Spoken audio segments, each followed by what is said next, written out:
Indonesia ada hukum yang tertulis tapi tetap ditaati, bahkan lebih dipatuhi daripada hukum negara.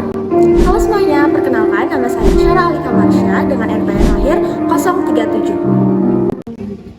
Dan aku Naiwa Indrani Zahra dengan NPM lahir 075 akan membahas mengenai hukum adat di Indonesia.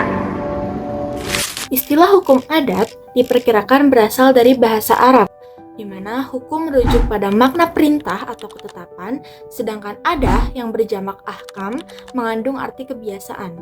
Menurut Profesor Van Vollenhoven, hukum adat adalah aturan-aturan perilaku yang berlaku bagi orang-orang pribumi dan timur asing, yang di satu pihak mempunyai sanksi konsep hukum adat, maka dikatakan hukum, dan di lain pihak tidak dikodifikasi, maka dikatakan adat.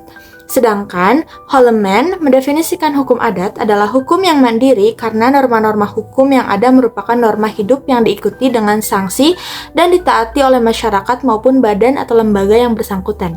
Sedangkan menurut Supomo menjelaskan hukum adat ialah suatu sistem hukum non-statuter pada dasarnya terdiri dari kebiasaan dengan sebagian kecil mengandung unsur hukum Islam.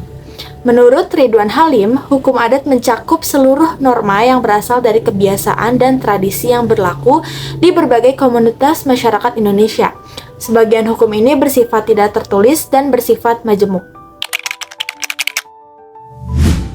Yang pertama, hukum adat ada kalanya bercorak religius magis, yaitu menurut kepercayaan tradisional Indonesia, sebab setiap masyarakat diliputi oleh kekuatan gaib yang harus dipelihara agar tetap aman dan tentram.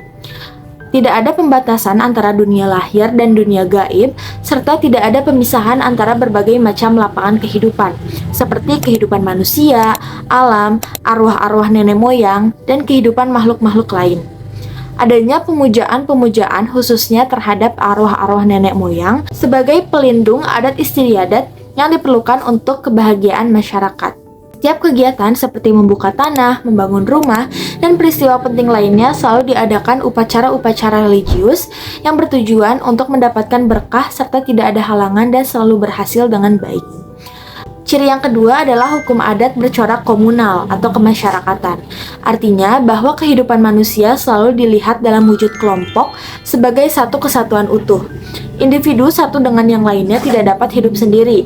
Manusia adalah makhluk sosial, manusia selalu hidup bermasyarakat, kepentingan bersama lebih diutamakan daripada kepentingan perseorangan. Yang ketiga adalah hukum adat bercorak demokrasi.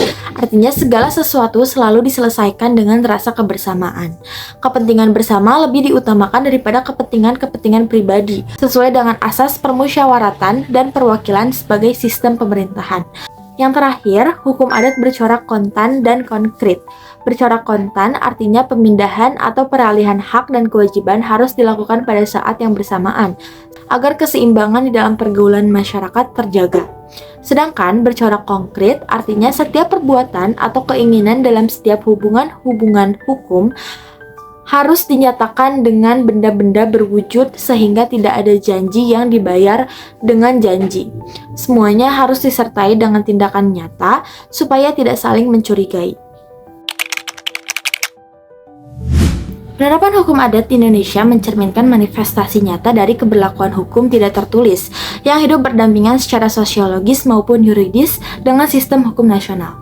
Salah satu bentuk nyata adalah keberadaan hak ulayat dalam pengelolaan tanah, di mana masyarakat hukum adat memiliki kewenangan dan hak persekutuan atas suatu wilayah tertentu yang mencakup tanah, air, dan sumber daya alam di dalamnya. Dalam perspektif hukum agraria, Vollenhoven menjelaskan hak ulayat sebagai hak persekutuan hukum atas tanah merupakan hak tertinggi, di mana hak-hak individu di atas tanah bersumber darinya. Hak ulayat diakui sebagai hak kepemilikan komunal yang bersifat religius magis, di mana masyarakat adat memiliki hubungan batiniah dan lahiriah yang mendalam dengan tanah leluhurnya. Perkawinan menurut hukum adat adalah urusan kerabat, keluarga, masyarakat, dan pribadi satu sama lain dalam hubungan yang berbeda-beda. Jadi, perkawinan menurut hukum adat adalah tanggung jawab bersama dari masyarakat hukum adat. Pada masyarakat yang menganut sistem matrilineal seperti di Minangkabau, dalam sifat susunan kekeluargaan matrilineal atau garis keturunan ibu, Setelah kawin, suami akan tinggal dan menetap dalam rumah keluarga istri, tetapi anak-anak dan keturunannya masuk keluarga istri dan si ayah pada hakikatnya tidak memiliki kekuasaan pada anak-anaknya.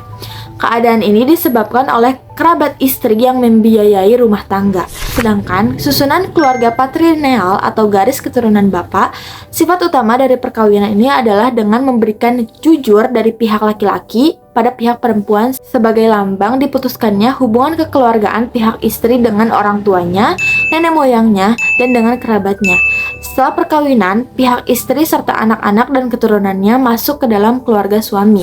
Terakhir, dalam sifat kekeluargaan parental atau garis keturunan ke ibu dan kebapaan, setelah perkawinan, baik pihak istri maupun pihak suami menjadi milik keluarga bersama. Begitu juga anak-anak dan keturunannya. Dalam sifat ini juga terdapat kebiasaan berupa pemberian dari pihak laki-laki kepada pihak perempuan.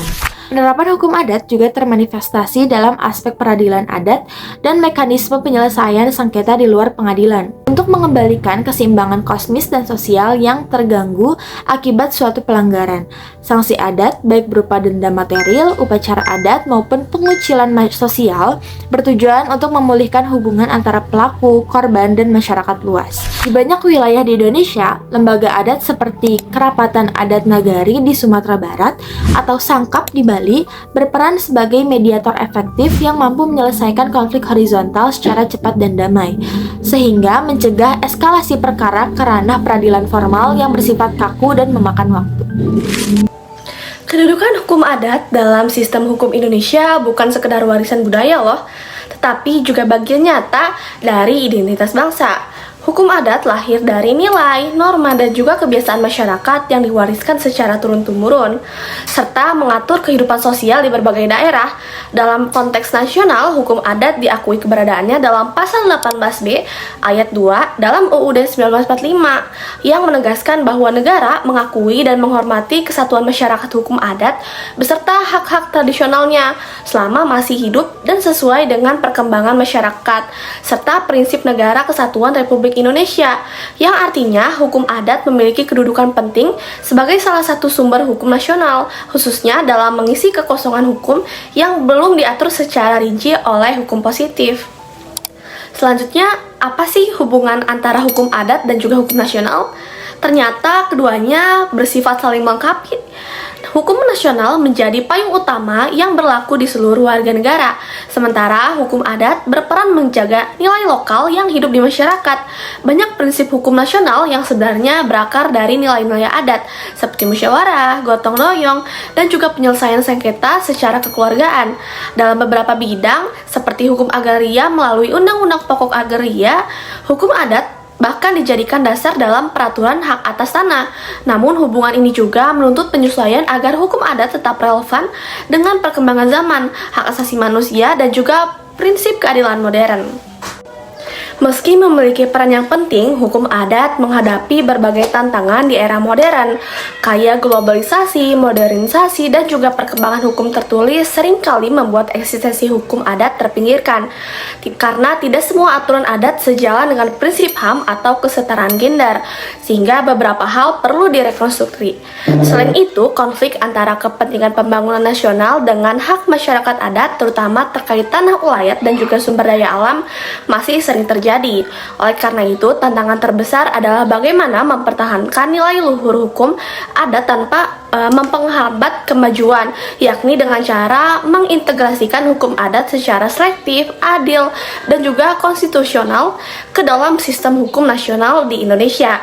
Sekian yang dapat kami sampaikan, kurang lebihnya mohon maaf. Terima kasih.